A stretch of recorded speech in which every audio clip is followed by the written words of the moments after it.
प्रधानमंत्री नरेंद्र मोदी और सिंगापुर के प्रधानमंत्री ली सिन लुंग ने आज डिजिटल पेमेंट के क्षेत्र में ऐतिहासिक करार किया है। भारत की यूपीआई यानी यूनिफाइड पेमेंट इंटरफेस और सिंगापुर के पे नाउ को जोड़कर दोनों देशों के बीच क्रॉस बॉर्डर पेमेंट कनेक्टिविटी की शुरुआत की गई। आज सुबह दोनों देशों के प्रधानमंत्री ने वीडियो कॉन्फ्रेंसिंग के जरिए इसका शुभारंभ किया। इसके जरिए भारत और सिंगापुर के बीच क्रॉस बॉर्डर कनेक्टिविटी के तहत बेहद आसानी से और तेजी के साथ पैसे ट्रांसफर किए जा सकेंगे। वहीं इस मौके पर पीएम ने कहा कि ये मौका दोनों देशों के लिए खास है। इसका फायदा विशेष रूप से स्टूडेंट्स, प्रोफेशनल्स और सामान्य नागरिकों को मिल पाएगा। साथ ही कहा कि ये भारत के डिजिटल इंफ्रास्ट्रक्चर की ही ताकत है कि कोविड महामारी के दौरान हम करोड़ों लोगों के बैंक खातों में सीधे पैसे ट्रांसफर कर पाए। आज रियल टाइम डिजिटल ट्रांजैक्शन के मामले में भारत विश्व के अग्रणी देशों में है। आज यूपीआई भारत में सबसे पसंदीदा पेमेंट मैकेनिज्म बन गया है। संयुक्त अरब अमीरात अबू धाबी में अंतर्राष्ट्रीय सम्मेलन वैश्विक महिला शिखर सम्मेलन 2023 की मेजबानी कर रहा है, जिसमें शांति, सामाजिक एकीकरण और ड्राइविंग समृद्धि की स्थापना में महिला नेतृत्व की भूमिका पर प्रकाश डाला गया है। वीडियो कॉन्फ्रेंसिंग के जरिए कार्यक्रम को संबोधित करते हुए राष्ट्रपति द्रौपदी मुर्मू ने कहा कि उन्हें विश्वास है कि महिला सशक्तिकरण ही दुनिया में शांति, सामाजिक समावेश और समृद्धि सुनिश्चित करने का एकमात्र तरीका है। राष्ट्रपति द्रौपदी मुर्मू ने संबोधित करते हुए कहा कि समाज में लैंगिक सम्मान और लोकतंत्र को बढ़ावा देने में भारत हमेशा सबसे आगे रहा है। हमारा इतिहास नेतृत्व की भूमिका निभाने वाली महिलाओं के उदाहरणों से भरा पड़ा है। वास्तव में भारतीय शास्त्रों में नारी सम्मान पर बहुत बल दिया गया है। केंद्रीय गृह मंत्री अमित शाह मिशन नागालैंड 2023 के लिए जुटे हुए हैं। उन्होंने तुएन सांग में एक चुनावी रैली को संबोधित करते हुए कहा कि मोदी जी ने इन 9 वर्षों में पूरे उत्तर पूर्व में शांति स्थापना के लिए बहुत सारा काम किया है। आज नागालैंड का एक बड़ा हिस्सा अफस्पा से मुक्त हुआ है। शाह ने कहा कि मुझे पूरा भरोसा है कि आने वाले 3 से 4 वर्षों में हम पूरे नागालैंड को अफस्पा से मुक्त कर देंगे। चुनावी रैली को संबोधित करते हुए शाह ने कहा कि पूर्वोत्तर में उग्रवाद कम हो रहा है। उन्होंने दावा किया कि भाजपा शासन के तहत इस क्षेत्र में हिंसक घटनाओं में 70% की कमी आई है। इसके साथ ही गृह मंत्री ने ईस्टर्न नागालैंड पीपल्स ऑर्गेनाइजेशन के प्रति केंद्र की प्रतिबद्धता के बारे में भी बताया कि विधानसभा चुनाव के बाद उनकी मांगों पर केंद्र और राज्य सरकार संयुक्त रूप से चर्चा करेगी। बीजेपी के राष्ट्रीय अध्यक्ष जेपी नड्डा इन दिनों कर्नाटक के 2 दिवसीय दौरे पर हैं, जहां जेपी नड्डा ने कर्नाटक के हसन में बुद्धिजीवियों और पेशेवरों के एक समूह को संबोधित किया और कहा कि हमने यह सुनिश्चित करने की कोशिश की है कि प्रधानमंत्री नरेंद्र मोदी के नेतृत्व में एक जिम्मेदार सरकार हो, एक उत्तरदायी सरकार हो और एक ऐसी सरकार जो अपेक्षाओं पर खरा उतरे।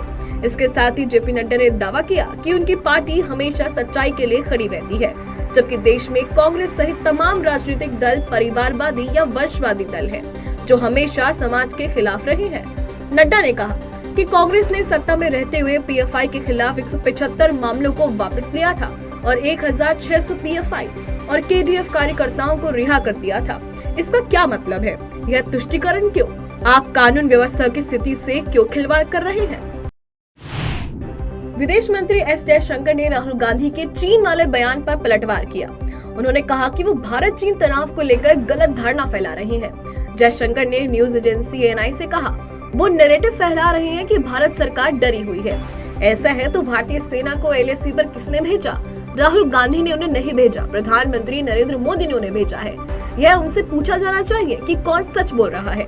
जयशंकर ने इशारों में कांग्रेस पर तंज कसते हुए कहा कि वे जानबूझकर स्थिति को गलत तरीके से पेश कर रहे हैं। यह सरकार सीमा के बुनियादी ढांचे के बारे में गंभीर है। दरअसल कांग्रेस नेता राहुल गांधी लगातार मोदी सरकार पर चीन को लेकर सवाल उठाते रहे हैं। राहुल का कहना है कि सरकार चीन का नाम लेने से डरती है।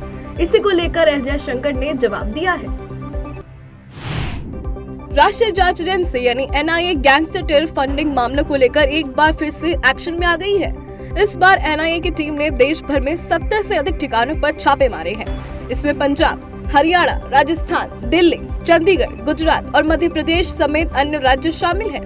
बता दें कि एनआईए की यह छापेमारी लॉरेंस बिश्नोई जैसे गैंगस्टर और तमाम राज्यों में फैले उनके सिंडिकेट को लेकर की जा रही है। इसके साथ ही देश में आज आयकर विभाग की टीम ने 11 राज्यों में भी 64 जगहों पर छापा मारा है। आयकर विभाग की टीम ने यूफ्लेक्स लिमिटेड के ठिकानों पर छापा मारा है। समाचार एजेंसी एएनआई ने बताया कि आयकर विभाग की उत्तर प्रदेश, दिल्ली, गुजरात, महाराष्ट्र और हिमाचल प्रदेश में करीब 64 जगहों पर छापेमारी जारी है। केंद्रीय शिक्षा मंत्री धर्मेंद्र प्रधान ने बाल वाटिका 1, 2 व 3 और पहली व दूसरी कक्षा के लिए एनसीईआरटी द्वारा तैयार जादुई पिटारा नामक पाठ्यक्रम को लॉन्च किया। केंद्रीय शिक्षा मंत्री ने कहा कि इस उम्र के बच्चे खेल खेल में अधिक सीखते हैं। यह जादुई पिटारा खेल, चित्रकला, नृत्य व संगीत के माध्यम से बच्चों को शिक्षा से जोड़ेगा। केंद्रीय शिक्षा मंत्री धर्मेंद्र प्रधान ने कहा कि वैसे तो यह पाठ्यक्रम नए शैक्षणिक सत्र से देश भर के सभी 1200 केंद्रीय विद्यालयों में पढ़ाया जाएगा, लेकिन यदि सीबीएसई से संबद्ध कोई निजी स्कूल या राज्य भी चाहे तो वह इसे पढ़ा सकते हैं। इसके साथ ही उन्होंने इसे सभी भारतीय भाषाओं में तैयार करने का भी ऐलान किया है। बता दें कि यह कार्यक्रम नई राष्ट्रीय शिक्षा नीति 2020 के तहत तैयार किया गया है।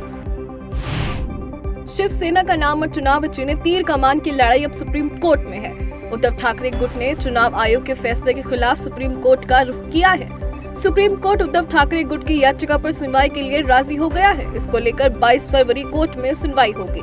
दरअसल चुनाव आयोग ने एकनाथ शिंदे गुट को असली शिवसेना माना है। आयोग ने शिंदे गुट को चुनाव चिन्ह तीर कमान के इस्तेमाल की इजाजत दे दी है। उधर उद्धव ठाकरे ने चुनाव आयोग के फैसले को रद्द करने की मांग की है।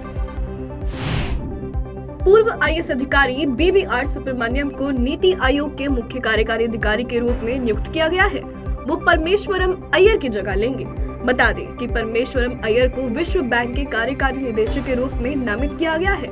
कार्मिक मंत्रालय के आदेश के अनुसार मंत्रिमंडल की नियुक्ति समिति ने पदभार ग्रहण करने की तारीख से 2 वर्ष की अवधि के लिए सुब्रमण्यम की नियुक्ति को मंजूरी दे दी गई है। केंद्रीय सूचना प्रसारण एवं खेल मंत्री अनुराग ठाकुर ने हिमाचल प्रदेश के जसवा परागपुर विधानसभा क्षेत्र के तहत गंगटोक गांव में भाजपा ब्लॉक कार्य समिति की बैठक में हिस्सा लिया, जिसके बाद अनुराग ठाकुर ने पत्रकारों से बात करते हुए कहा कि हिमाचल प्रदेश की कांग्रेस सरकार के शासन में लूट की खुली छूट है। प्रदेश सरकार हिमाचल को कर्ज में डुबोने के लिए कार्य कर रही है। 2 माह में ही प्रदेश सरकार का इंजन हाफ गया है। सरकार विधायकों व चहेतों को मालामाल करने में जुटी हुई है। केंद्रीय मंत्री ने कहा कि कांग्रेस सरकार ने अभी तक एक भी गारंटी पूरी नहीं की है। प्रदेश की जनता 300 यूनिट बिजली फ्री का इंतजार कर रही है। साथ ही कहा, हर रोज प्रदेश पर 30 करोड़ का कर्ज चढ़ाने वाली यह सरकार यदि 5 साल तक चली तो प्रदेश को दिवालिया बना देगी। उत्तराखंड के सीएम पुष्कर सिंह धामी ने गरीब और आर्थिक रूप से कमजोर छात्र छात्राओं की सहायता के लिए मुख्यमंत्री उत्थान योजना शुरू करने की घोषणा की है। इसके अंतर्गत प्रशासनिक सेवाओं, सैन्य सेवाओं के साथ ही मेडिकल और इंजीनियरिंग की प्रतियोगी परीक्षाओं के लिए निःशुल्क कोचिंग की सुविधा मिलेगी। साथ में ज्ञान कोश योजना भी प्रारंभ होगी। इसमें प्रत्येक जिले में डिजिटल एवं ऑफलाइन समृद्धि पुस्तकालय स्थापित किए जाएंगे। पुस्तकालयों का उपयोग प्रतियोगी परीक्षाओं की तैयारी करने वाले युवाओं व छात्रों के साथ शिक्षक एवं स्थानीय समुदाय भी उठा सकेंगे।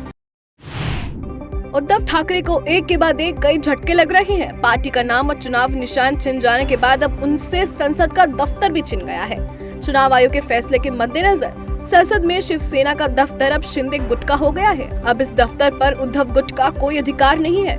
संसद में शिवसेना के दफ्तर पर एकनाथ शिंदे गुट ने अपना दावा किया था। उत्तर प्रदेश के वाराणसी में देश का पहला रोपवे ट्रांसपोर्ट बनने जा रहा है। इससे बनने को लेकर सरकार ने अपनी ओर से कवायद तेज कर दी है। सरकार ने शहर में बढ़ते ट्रैफिक बोझ को देखते हुए वाराणसी कैंट से गोदोलिया तक 4.2 किलोमीटर लंबा रोपवे बनाने का फैसला लिया है। इसे बनाने में 424 करोड़ रुपए की लागत आएगी। इससे काशी विश्वनाथ मंदिर और दशाश्वमेध घाट तक पहुंचना आसान हो जाएगा। बताया जा रहा है कि इस योजना पर 80% केंद्र सरकार और 20% राज्य सरकार खर्च करेगी। तो वहीं कुल 4 रोपवे स्टेशन होंगे। रोपवे स्टेशन को ऐसे डिजाइन किया जाएगा कि पर्यटकों को दूर से ही काशी की कला संस्कृति की झलक देखने को मिलेगी। अमेरिका और यूरोपीय यूनियन के कई देश जब आर्थिक संकट से जूझ रहे हैं, इन देशों में आंशिक मंदी के आने की भी आशंका जताई जा रही है। ऐसे में मौजूदा वर्ष में भारत सबसे तेज गति से विकास कर रहा है।